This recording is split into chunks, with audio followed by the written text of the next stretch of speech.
यह teachers federation of India, जैसा कि मैंने आपको बताया था कि दिल्ली पुलिस ने उनको प्रदर्शन की इजाज़त नहीं दी।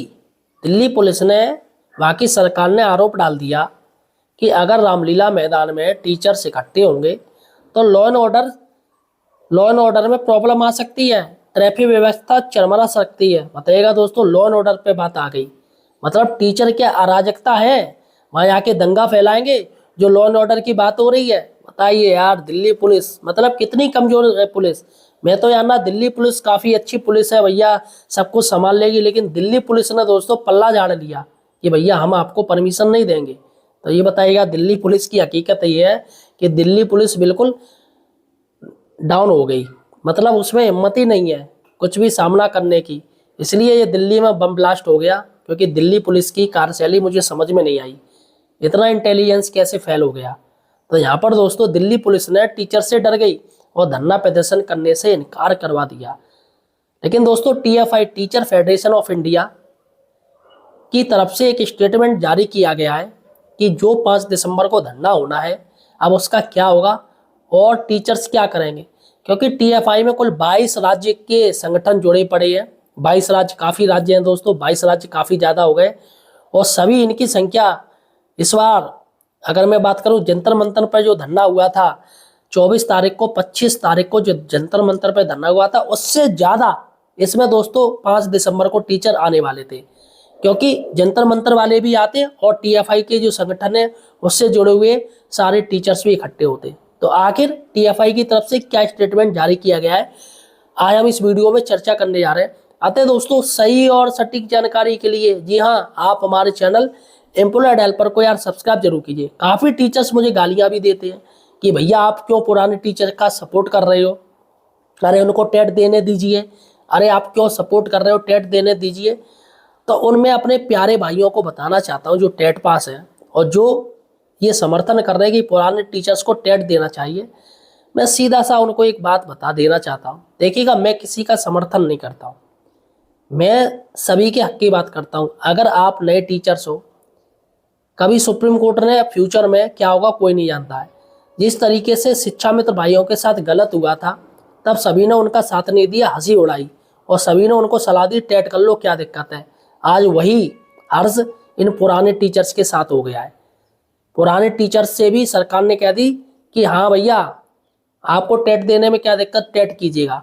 तो अब ये पीड़ित हो गए। कल को हो सकता है कि जो टेट पास टीचर्स हैं, जो ज़्यादा उछल रहे हैं कि हम टेट पास हैं हमें कुछ नहीं होगा, हो सकता है कि सरकार सुपर टेट लागू कर दे और कह दे कि नहीं नहीं नहीं, टेट हम नहीं मानेंगे, हम सुपर टेट मान के ही मानेंगे। तो भविष्य में कुछ भी कहने से इनकार नहीं हो सकता है, कुछ भी हो सकता है, ऐसा इनकार नहीं किया जा सकता है। अतः एक इम्यूनिटी के तरीके से आप सोचिएगा, जो पुराने टीचर्स हैं उसमें आपके पिताजी हो और पिताजी से कह दिया जाए कि वो टेट दें, तो बेचारे किस तरीके से परेशान होंगे। आप अपनी परेशानी को मत समझिएगा, बल्कि दूसरी परेशानी को भी देखिएगा। भाई सीधी सी बात है, नौकरी में रहते कोई परीक्षा पास नहीं हो सकती है, और जबकि परीक्षा का लेवल इतना हार्ड हो, एक आईएएस पीसीएस से भी हाई लेवल की परीक्षा ली जाए टेट रूपी, तो ऐसे में कोई क्या देगा, सोचिएगा। तो यहाँ पर जो टीचर्स ये कह रहे हैं या जो लोग कह रहे हैं, या तो वो नौकरी में नहीं होंगे।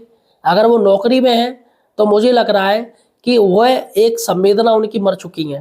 भाई एक इंसानियत होती, ये भी देखिएगा, पुराने टीचर्स जो कि चलेगा टेट तो वो दे लेंगे, लेकिन अगर एक आईएएस लेवल का टेट आ जाए, सोचिएगा, जिसका आंसर आपको भी नहीं आया हमको भी नहीं आया, तो बताइए दिक्कत है या नहीं है। मैं कह रहा हूँ कक्षा 5 तक का, प्राइमरी तक लेवल का ही अगर उसमें पेपर में दे, सिर्फ कक्षा 5 तक का, तो भैया कोई भी दे लेगा सही से।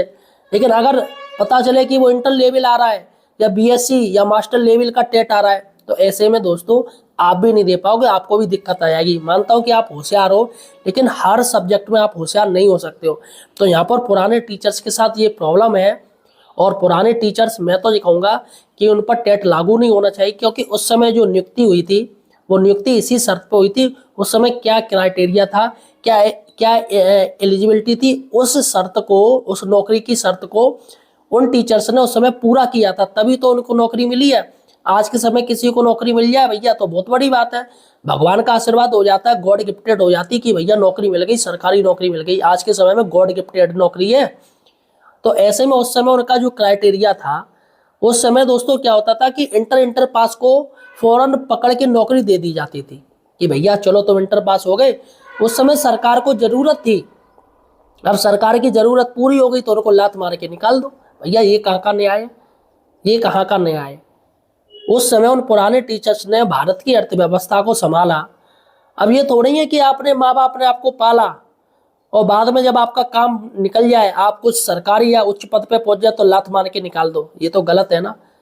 तो वैसे ही सरकार हमारी माई बाप है वो, और सरकार ने फायदा देखा, अब उनको लग रहा है कि ये पुराने टीचर बाहर है, इनको हटाया जाए, तो ये गलत है।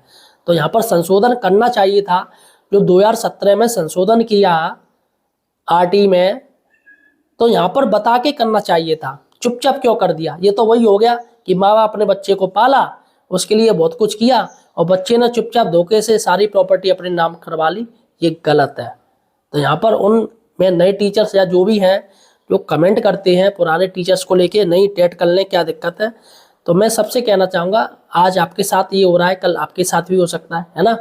तो एक इंसानियत के नज़रिए से देखा जाए तो उसमें आपको देखना चाहिए कि गलत हो रहा है। अगर उनके स्थान पे आपके पिताजी होते तो आपको कैसा लगता है, ये भी मुझे कमेंट सेक्शन में बताइएगा। देखिएगा दोस्तों, टीचर फेडरेशन ऑफ इंडिया ने एक बड़ा स्टेटमेंट जारी कर दिया है, और जैसा कि मैंने आपको बताया कि इनका जो धरना था पहले 21 नवंबर को होना था, क्योंकि वो परमिशन नहीं दी गई उस समय भी, क्योंकि उस समय हमारे सिख भाइयों का कोई प्रोग्राम था, उनके गुरुओं का कोई प्रोग्राम था, तो प्रधानमंत्री मोदी जी आने वाले थे, इसलिए उनका ये टीएफआई की जो परमिशन है वो 21 नवंबर को रामलीला मैदान पे थी, वो निरस्त कर दी गई, नहीं देखी। चलेगा, कोई दिक्कत नहीं, वहाँ टाइम दिक्कत थी। लेकिन दोस्तों 24 और 25 जिस तरीके से टीचर्स आए, मेट्रो स्टेशन फुल हो गए, ट्रेनें फुल हो गई, सारी दिल्ली जाम सी हो गई, उसको देखते हुए दोस्तों दिल्ली पुलिस ने हाय तौबा कर ली, हाथ जोड़ लिए टीचर्स के सामने, ना भैया हम 5 दिसंबर को आपको परमिशन नहीं देंगे, हमारा लॉ एंड ऑर्डर बिगड़ जाएगा। तो ये बात कही है दिल्ली पुलिस ने। चलेगा, कोई बात नहीं, दिल्ली पुलिस है भैया, वो जाने। तो यहाँ पर दोस्तों टीचर फेडरेशन ऑफ इंडिया का मेरे पास लेटर है, उसमें देखिएगा क्या इन्होंने कहा है। और यहाँ पर दिनेश चंद्र शर्मा जी हैं जो प्रेसिडेंट हैं, उनका बाकायदा मोबाइल नंबर भी है, और राममूर्ति ठाकुर हैं ये जनरल सेक्रेटरी हैं, ठीक है, और इन्हें ये ही महासचिव हैं। तो इनकी तरफ से एक लेटर आदेश जारी किया गया है उन तमाम टीचर्स के लिए, जो तारीख है 1/12/2025 यानी 1 दिसंबर को। देखिएगा यहाँ पर जो दिल्ली पुलिस ने कहा है, ये कहा है कि आप आ सकते हो वहाँ पे रामलीला मैदान में, लेकिन सीमित संख्या, यानी 300 टीचर्स आप सिर्फ लाएंगे अपने साथ। बताइए 300 टीचर्स में क्या होता है, 300 टीचर्स की बात की गई है। तो यहाँ पर देखिएगा क्या क्या बात कही गई है, जो दिल्ली पुलिस की तरफ से जो स्टेटमेंट जारी किया गया उसमें। यहाँ पर इन्होंने जो बात कही है, टीचर फेडरेशन ऑफ इंडिया के महासचिव जी ने कहा है, समर्थन में केवल 300 की संख्या के अंदर सीमित करना और अप्रत्यय शर्तें लगाना उचित नहीं माना जा सकता है। यह लाखों शिक्षकों की आवाज़ है। स्वतंत्र भारत में शिक्षकों को उनके शांतिपूर्ण मांगों के लिए एक सम्मानजनक संगठन में एकत्रित होने की अनुमति नहीं देना अभिव्यक्ति की स्वतंत्रता पर हमला है। देखिएगा सीधे ऐसा कह दिया, अभिव्यक्ति की आज़ादी पर आपने हमला कर दिया है। यह संविधान द्वारा प्रदान किए गए मौलिक अधिकारों का उल्लंघन है। प्रभावित शिक्षकों की संख्या को केवल 300 की सीमा तक सीमित करना भी अव्यवहारिक और असंभव है। उपरोक्त स्थिति में टीएफआई के देशव्यापी वर्चुअल बैठक में विचार विमर्श के बाद निम्नलिखित निर्णय लिए गए हैं। तो यहाँ पर निर्णय ले लिए गए हैं। दिल्ली पुलिस ने जैसे ही आदेश जारी किया, हम आपको धरने का प्रदर्शन नहीं देंगे, तो इनकी एक वीसी हुई है, वर्चुअल कॉन्फ्रेंस हुई है, उसमें इनमें आपस में बात हुई है। देखिएगा क्या पॉइंट रखे गए, सिर्फ 2 पॉइंट रखे गए हैं। पहला पॉइंट है, टीचर फेडरेशन ऑफ इंडिया देश के लाखों शिक्षकों का प्रतिनिधित्व करता है, इसलिए लाखों की संख्या को 300 की संख्या के अंदर सीमित करना संभव नहीं है। अतः 5 दिसंबर 2025 को जंतर मंतर पर धरना ना देकर किसी अन्य तिथि में रामलीला मैदान नई दिल्ली में रैली की जाएगी। रैली की तिथि दिल्ली सरकार द्वारा अनुमति मिलने पर घोषित की जाएगी। तो यहाँ पर जंतर मंतर पर तो खैर नहीं होगा अब ये, तो यहाँ पर रामलीला मैदान पर भी जो धरना होना था वो भी दिल्ली पुलिस ने नहीं दिया, क्योंकि 21 तारीख को जंतर मंतर का था और 5 दिसंबर को रामलीला का था, तो यहाँ पर अनुमति नहीं दिया। तो उन्होंने कहा है कि हम एक रैली करेंगे ये रामलीला मैदान नई दिल्ली में ही। तो हम वेट करेंगे, वेट एंड वॉच की स्थिति रखेंगे कि दिल्ली पुलिस कब हमें अनुमति देगी, उसके बाद हम अपना शेड्यूल बनाएंगे। पहला पॉइंट ये दिया है। अब 5 तारीख को होना क्या है, तो देखिएगा यहाँ पर उन्होंने कहा है टीचर्स फेडरेशन ऑफ इंडिया के संबद्ध देश के सभी संगठन दिनांक 5 दिसंबर 2025 से 7 दिसंबर 2025 के मध्य अपनी मांग से संबंधित ज्ञापन संबंधित लोकसभा क्षेत्र के सांसद के माध्यम से माननीय प्रधानमंत्री जी भारत सरकार को प्रेषित करेंगे। तो यहाँ पर आपको ज्ञापन देना है। ज्ञापन का जो दिन रखा गया है 5 दिसंबर से 7 दिसंबर तक, 5, 6, 7, तो यहाँ पर 3 दिन आपको दिया गया है। आप ज्ञापन दीजिएगा और हर जिले का ज्ञापन दिया जाएगा और हर राज्य में दिया जाएगा जहाँ जहाँ टीएफआई की कार्यकारिणी है। 22 जो राज्य हैं, सभी टीचर्स, सभी जिले में जितने भी सांसद हैं सभी को ज्ञापन दिया जाएगा टेट के विरोध में। तो यहाँ पर देखिएगा दिनेश चंद्र शर्मा जी के ये अध्यक्ष हो गए हैं, उनके हस्ताक्षर है, और ये राममूर्ति ठाकुर जी महासचिव हैं, उनके भी ये हस्ताक्षर हो गए हैं। तो यहाँ पर दोस्तों टीएफआई ने ये नया बना लिया है प्रोग्राम कि सभी को ज्ञापन दिया जाएगा, और जैसे दिल्ली पुलिस अनुमति देती है धरने के लिए तो हम धरने में भी दिल्ली में लोग जाएंगे, टीचर्स को बुलाया जाएगा। तो फिलहाल साथियों आपको क्या लगता है, आखिर दिल्ली पुलिस ऐसा क्यों कर रही है, दिल्ली पुलिस के पेट में क्या चल रहा है, ये मुझे कमेंट सेक्शन में बताइएगा। और साथियों आप मुझे किस राज्य से देख रहे हो यार, ये भी मुझे कमेंट सेक्शन में बताइएगा, और इस वीडियो को शेयर कर दीजिएगा ताकि जिनको जानकारी नहीं है वो परेशान ना हो, ये वीडियो देख लें, उनको पूरी जानकारी हो जाए।